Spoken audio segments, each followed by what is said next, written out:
Hello everybody and welcome to this special event which is launching a very, very important campaign. Important because it really affects your health.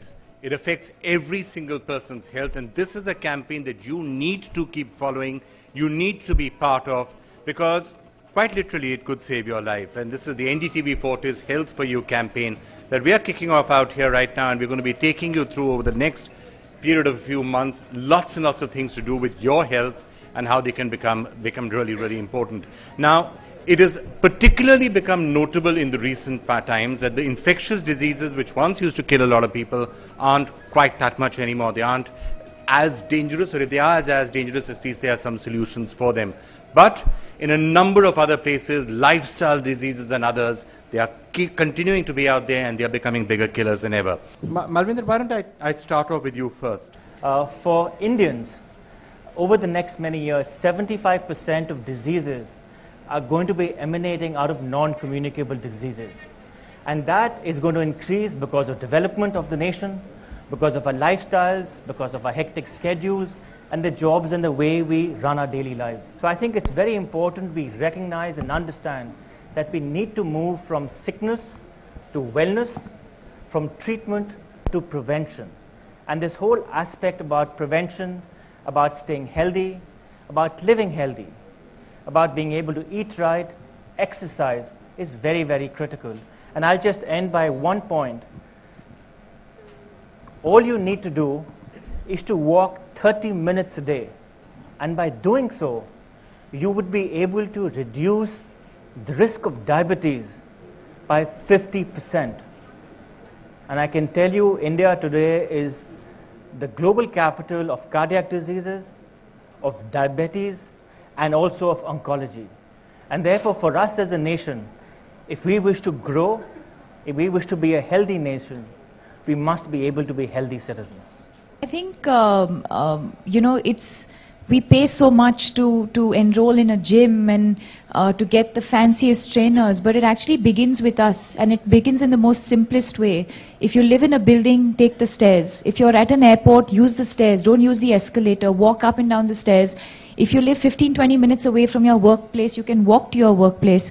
I think we've made our lives more complicated than we should. It's very, very important for us to take that 1 hour for ourselves. It's not being selfish. And being a woman, I want to say that to all the women out there specifically, it's okay to not tend to your children or to your husband or to your work for just that 1 hour for yourself. Keep that time for yourself every day, whether it's in the morning or in the evening. Do a little bit of yoga, or even like he said, just 30 minutes is all you need to just keep your heart going. And it makes a difference to not just the way you look or the way it makes a difference to the way you feel. And I think that kind of shows in your aura as well. You carry this positive energy with you when you're feeling good about yourself. I think we also underestimate the power of sleep. I think the youth especially, I think we've all started compromising on sleep. And just 8 hours of quality sleep can make a huge difference to your day. Cure can only take you that far back to where you were. But if you're able to prevent yourself and do the right stuff, it can keep you healthy, and there's nothing more than that. And I think as a country today, we as citizens don't actually take too much interest in that space. And I think therefore these kind of platforms and programs are very, very important for us as a nation and also as an individual. Every second in this country, one person dies of cardiac disease. 1 second. 2 seconds and one person is born with a congenital heart disease. In our country, this problem is epidemic. Every second a person, and every second literally a person dies of a heart attack. And the unfortunate part in our country is that 80% of these are preventable if either done preventive care or done early diagnosis. And we don't do that either which way. And the way I see it, being in the other side of the spectrum, is that we are often seen taking care more of our cars than we take care of our bodies. Yeah. Even if a car has a little chink in the noise or the gas is low, we go straight to the workshop. But our body has chinks all the time. We don't do anything about that. So I think it's a function of changing our own mindset and saying that this is important for me. And I have to do that first before I can do any other service or responsibility for anybody else. Don't wait to have a heart attack to realize that you need to be fit. I will agree with Deepika. She said sleep is very important, and it is a huge luxury for policemen to have so much of sleep. I mean, I wish every policeman could have that much sleep to begin with. And then I also object to your statement saying slightly active. It is very, very active. And people in Mumbai especially, they take so much of time traveling to their workplace and going back that they are hardly left with any time for themselves. Is it also true that you burn 1 calorie a minute by just standing? I've read this somewhere. Yeah, so I think we should all stand. Let's stand. You can exercise for 3 hours, but that's not cardiovascular fitness. That make you lose weight, but may not necessarily get you cardiovascular fitness. The bottom line is, age-old, centuries-proven lifestyles we are destroying too rapidly. If we just all this reinvention of our own old Indian lifestyle, I think that is a prescription. It's a great pleasure. We're now being joined by Dr. Harshvardhan, who's the Minister for Health and Family Welfare. Sir, thank you so much. Thank you so much for joining us. It's really a privilege that you are joining us for this. Just wanted to get the government's perspective. And information is knowledge, and knowledge means that you can keep yourself healthy, you can keep the diseases away from you. Right. Dr. Harshvardhan, across the world and also now increasingly in India, especially in urban India, where once upon a time the big concern used to be infectious diseases and things like that, now increasingly it's things like fast food and fast life culture. Many people are saying that this is now becoming one of the great health hazards in urban India, and it's also directly related to the increase in heart ailments that we are seeing. How do we fight this? We have to start everything at the school level.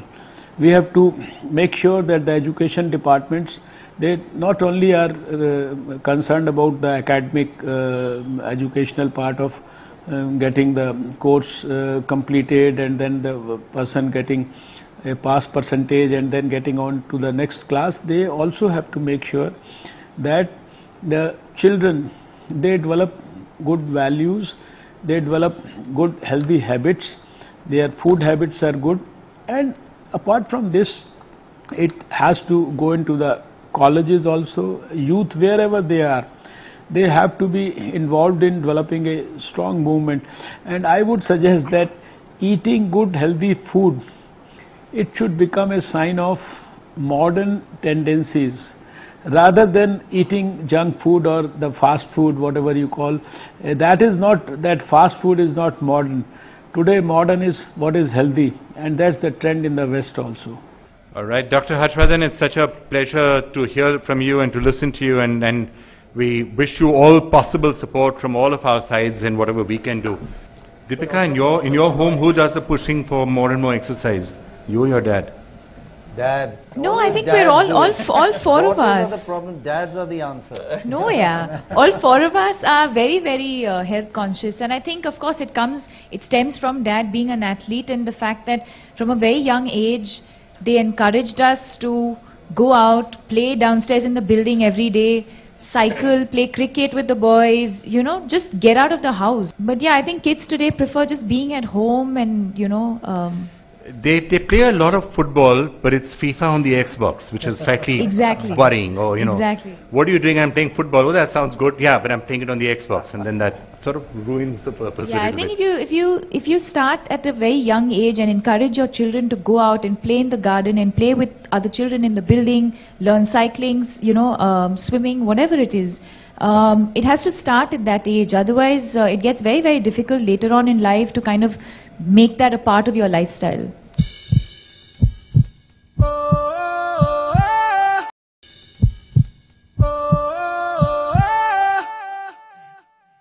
The issue of CPR, one of the things that we looked out there, this is one of the things that the campaign can do. Teach somebody a simple thing like a CPR, which can actually save lives. And is that something that we are going to really try and spread awareness around? This is also very important with people who are working in public life. Best example is police.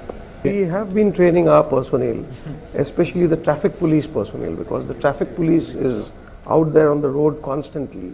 And if at all something happens, it is the normal tendency of our people to rush to a policeman first.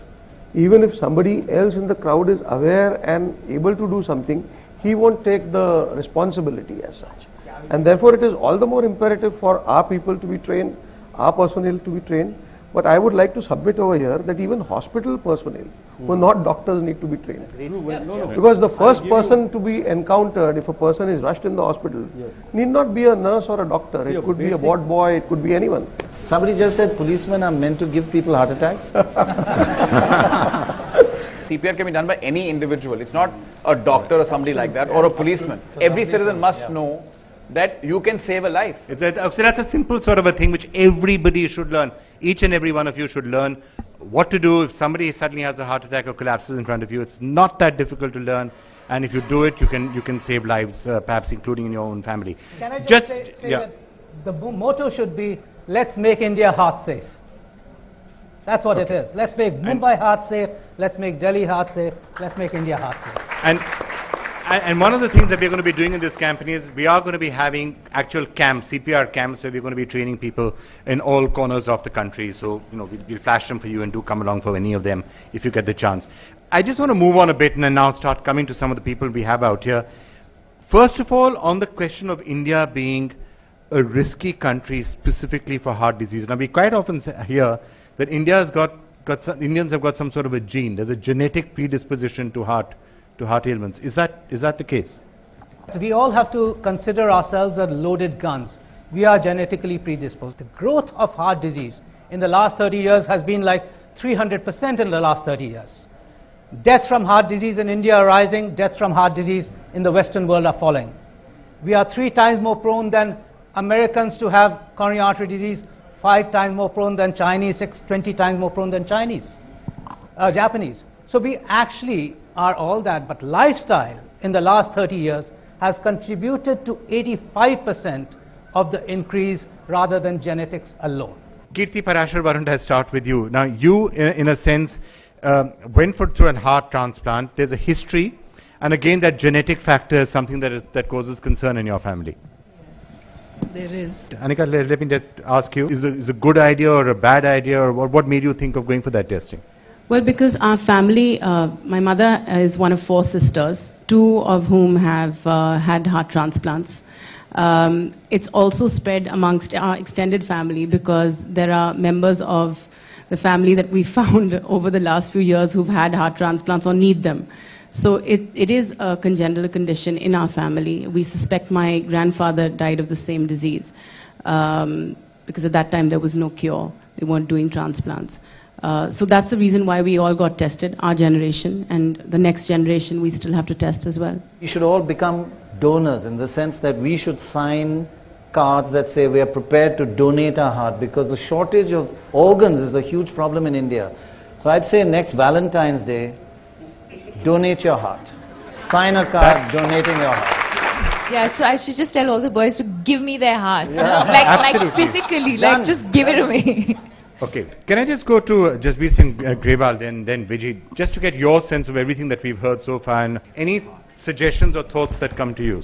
I myself, a month back, started walking 45 minutes every day because I was told that that's the first thing before you start doing anything else is start walking. Vijay, being human, donating and giving organs is an important part of that? Being human, the Salman Khan Foundation is very happy to, have the support and partnership with Fortis. Like we've all been saying, looking at prevention and starting with little children. 2 of our main areas where we focus is on education and health, especially for the underprivileged children. We're talking about heart and the Little Hearts project that Being Human is doing, in partnership with Fortis. More than 550 children have been taken care of. Their operations have been done. In a year, 200,000 children are born with congenital heart defects, and maybe while most of them go undetected, maybe around 20,000 have access to treatment. So this project that Being Human and Fortis are doing together ensures that we are able to do camps in distant places where there are children and families who don't have access to the kind of care that's required. And we have other institutions that support us also like the Hans Foundation, and we really need, it's creating awareness, and it's also trying to see that we can get to places where otherwise this kind of facility will not be accessible. Right. Dr. Kanab Kahol, let me turn to you. The Public Health Foundation of India. Obviously, in the modern era, technology is a great boon, and there's a possibility to develop apps, for example, which you've done, and which can really go a long way in educating people and in also taking some of the knowledge to rural areas. I think the future of public health lies in the use of technology. There are actually apps you can download on your iPhone and learn CPR right now. We've also developed a little technology called Swasthya Slate that actually allows you to do diagnostic tests like ECG, heart rate on a mobile phone. We've taken it to rural India, and I think there's a lot of discussion about this being an urban problem, but it isn't. It's also a rural problem. Right. Luke Coutinho, let me go to you. You're a nutritionist and a health coach. So 3 top tips, if you like, on what people can do with their lifestyle. A lot of this is about lifestyle. It's about the food you eat. It's about how you live your life. So 3 top tips. You can make it 5 if you like. I think the problem when we talk about prevention, people are straying away from the traditional Indian diet. The Indian diet is one of the most healthiest diets in the world. No disrespect to the Mediterranean diet, but we got ghee, we got coconut oil, we got beans, we got lentils, and vegetarians who say we need to take a protein supplement because we don't get sufficient protein. That's all wrong. We're supplementing our diets with, false foods, foods that are, poor in nutrition. Oxygen is required for digestion. It's required for energy. So that's my tip. I call it vitamin O. You can get vitamins in supplement shops all over the world. Vitamin O is free, it's available, and it's the most misused ingredient. In all the developing nations, there is an epidemic. And this epidemic is because, unlike the developed nations, our transition has been too rapid. And the sudden transition to urbanization, sudden transition to change of lifestyle and stresses, what has happened is a centuries proved old lifestyle we have broken down very fast. Cheap oil, preserved fast food, which is high in calorie, low in nutritional value, micronutrients, low in fiber. This is creating more obesity, more blood pressure, more diabetes, and this is across all the developing nations. We know at the moment in Kashmir they're going through a terrible traumatic experience. So I would like to ask Fortis to commit something to... Deepika, why don't you ask them? They listen to you. Ask them to commit and open up medical camps. Even before you ask it. I was just going to say, I don't think we need to ask. I think they will extend that even without asking. They'll double it if you ask. Malvinder, why don't you talk about... I think, we, through the Fortis Foundation, have a disaster relief project called Seva. And we've been very active in many of these unfortunate instances that have happened in India, whether it is the floods in Bihar, in Leh, in Uttarakhand.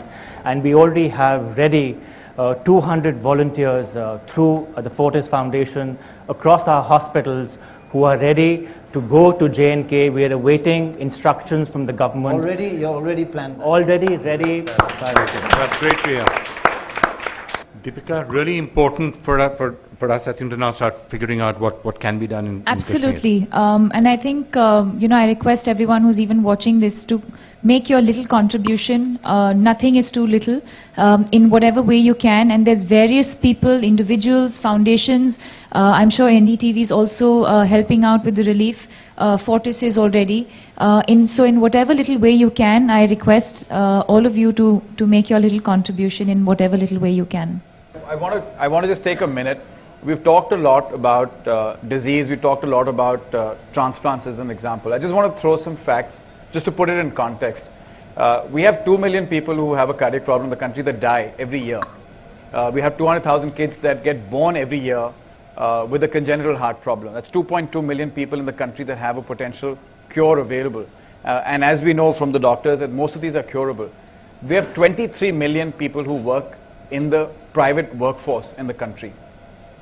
Even if 10% of this workforce saves 1 heart a year, we are taken care of. And therefore, apart from awareness, apart from prevention, apart from early diagnosis, but we also must commit to actually doing something to actually stop the problem, because it's in our hands. All right, so I want to now throw this open. So those are really excellent ideas, and throughout this campaign, we're going to go on getting you specific tips that you can use to make a transformation in your own life. And in addition, we're going to be trying to show you some of the skills that you can use to save other people's lives, such as CPR. So that entire campaign is going to continue to roll out for several months. We have to call it a day just for now. Thank you all so much for having come and joined us.